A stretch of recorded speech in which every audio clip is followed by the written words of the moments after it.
Good morning. Thank you for joining us for our Commissioner Status Update. It's August 27th, 2024. The time's 10 a.m. In attendance are Commissioners Brooks, Matari, and Duncan. Are there changes to the agenda? Okay. Hearing none. Public comment?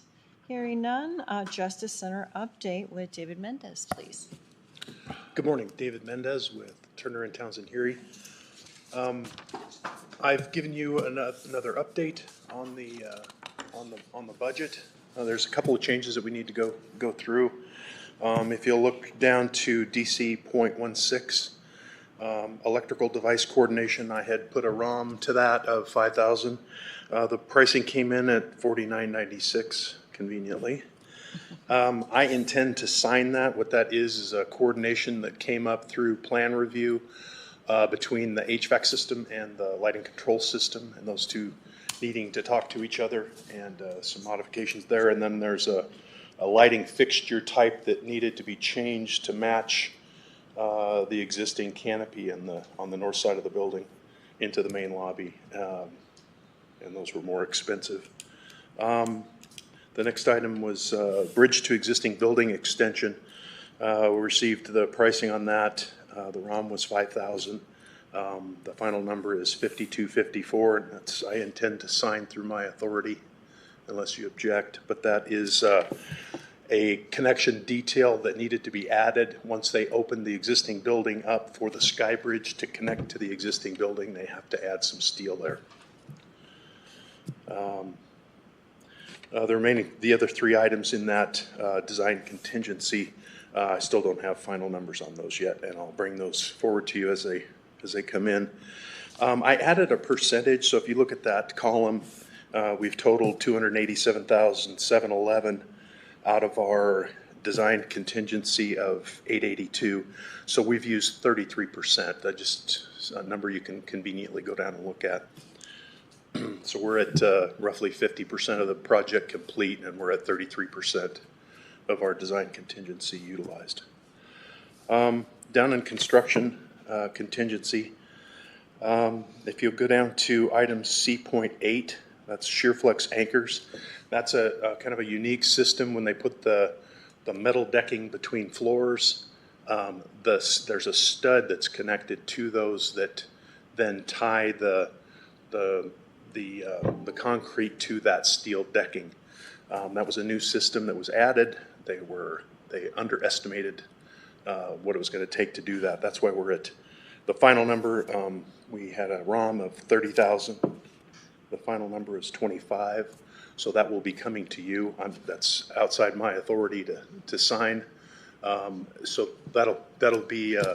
I'll send that over for Sarah to coordinate for next week's meeting. There's a decking to joist attachment, so it's kind of related to the item above it. They do a thing called puddle welding, so when you connect that steel decking, which is it's steel decking and then concrete and then your flooring. So when you connect that steel decking to the structural member below, they do puddle welding, and they had to do some additional puddle welding there, and that's final number of 67. We had a ROM of 7,500. Hand saw cutting at CMU walls. I've signed this one. That's a detail we have interior CMU walls in the lower two floors. Where that wall is then built up on slab, they had to hand cut expansion joints so that we didn't have a problem with that wall tending to tilt one way or the other as the concrete cracks. And I know that sounds bad, but concrete cracks, that's just something we deal with. So to plan where those cracks occur, they saw cut that concrete, and it allows that crack to not influence that interior CMU wall. That was a $2,840. There's a new item, C11, operable wall steel bracing. There was some steel support or some steel supports that needed to be added to hold that wall in place, or to allow for that operable wall to be more stable as it raises and lowers. And so that's something they missed in construction, so that's why it's down in construction contingency. So we're at 25% utilization of the construction contingency amount of 819,000, so we've used 201,000. So those are the changes that I've got for you. We do have one that I'll just, I don't have all of the details and what the solution is going to be, but we have a detail at the head of all windows, so the top of all the windows. We're working out a solution to that they've, our special inspector has brought up that's a violation of best practices to install that flashing the way that it's been installed, so we have to come up with a correction. So we'll be looking at what that correction is. Anyway, are there any questions about any Is of those that items? every window or just on the top floor windows? So far, it's only been installed in the on most of the north side of the building windows. So they've caught it at that. That's the first place that they're doing. They're installing the EFIS system right now, and that's where that inspection brought that to light. And that was last Friday. So we've talked this morning. We've got a potential solution, and we'll get building maintenance involved in the discussion about what's going to be acceptable as a solution. So what I don't want to impact at this point, I've said it a couple of times, that the exterior envelope right now is not the critical path item, other than we need to beat weather. So if we stop, repair this, for the worst case, I'm concerned we'll lose a week of construction. So we're looking at some alternate solutions to that. Okay. Any other questions for David? No, thank you. Yep, thank you. All right, KC North Remodel. Tom? Good morning.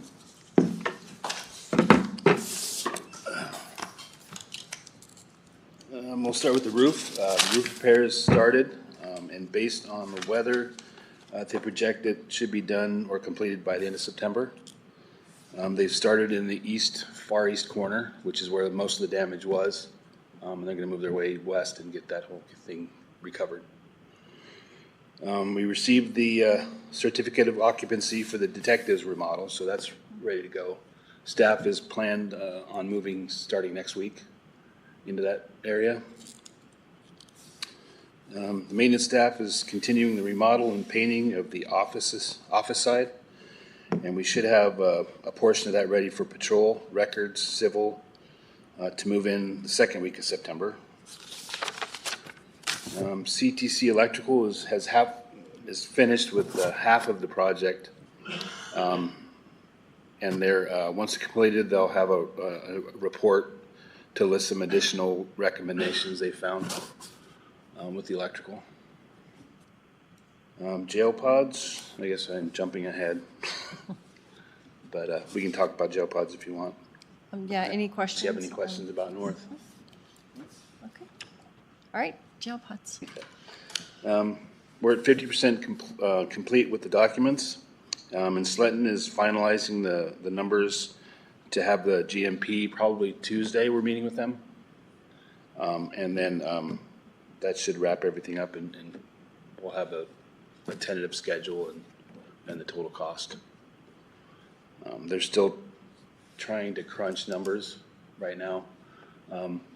We made some recommendations that they're still looking into as far as cutting costs. So we're still within the envelope of what was budgeted, but we'll see what happens.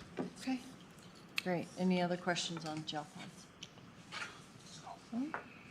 Thank you.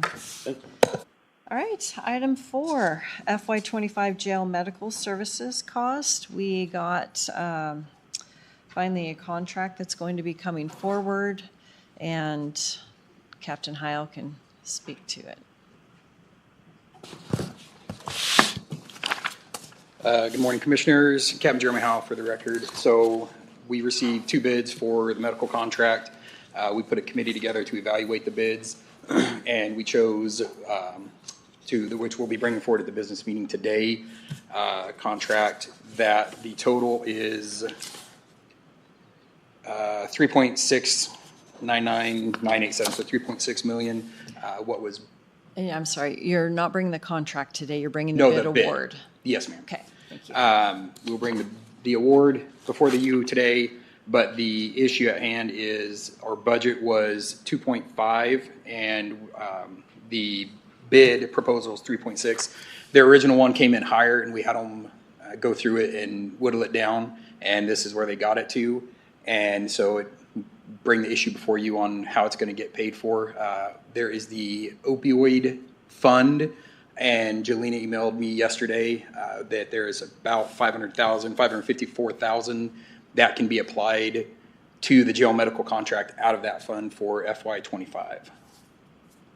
Okay, and then I think we also have the commissary fund at 200,000. Yes. So right now, we're looking at just shy of $400,000 difference. However, we don't really know what is going to be spent because this is not a contract where these are the set numbers. It's a contract of we believe we can provide this service for this amount, correct? And then as it's spent down, we'll be able to keep track of it monthly or quarterly. We used to get monthly updates. Yes, and the current company failed us in that, which was part of the problems that led to us in April coming through with the billing issue and then them canceling the contract starting October 1st. So we will hold, and will be written into the contract and we will be holding them to that. Okay, great, because that's just helpful, at least for me, to know where we're at and go from there. Agreed. So, yeah. Any questions on this? Yes. Is this a time and material based upon a rate? Parts of it are. There's wages, medical expenses spent on site, dental clinic, facility operating expenses, IT expenses, corporate support, and then that's where it'll be based on what is actually spent. Some of the costs are passed through to us, such as pharmaceuticals and off-site medical, which is what we do currently. But those will ebb and flow depending on the services and the level of service that is able to be provided and how much can we take care of in-house versus sending them out as well. Where do you think the parts of this bid where the biggest increases were that we didn't expect? Wages and probably profit because they brought down their profit as well. But Vital Core, our current contractor, they'd asked for an increase in their year 4, which would be FY25, to be right around $3 million. So it's not much higher than what we were already expecting. Are there things that we can do to help mitigate this total expense of the $3.6 million? If there's somebody that knows more about medical contracting that could help go through it. No, I just mean policy-wise at the jail to mitigate, whatever issues.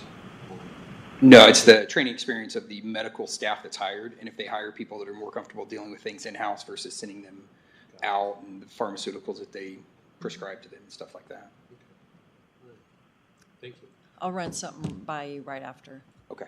So, yes, it's an unfortunate thing, but medical care is one of those things that we have to provide, and it's not like we didn't go out to bid, no bids returned, we went and sought people, so this is kind of it. But there is some things with PMR that eventually we might be able to have a partnership with them, so I'm not sure exactly what that would look like, but it's definitely something that might be worth looking into. So, all right, with that, I'll call for public comment.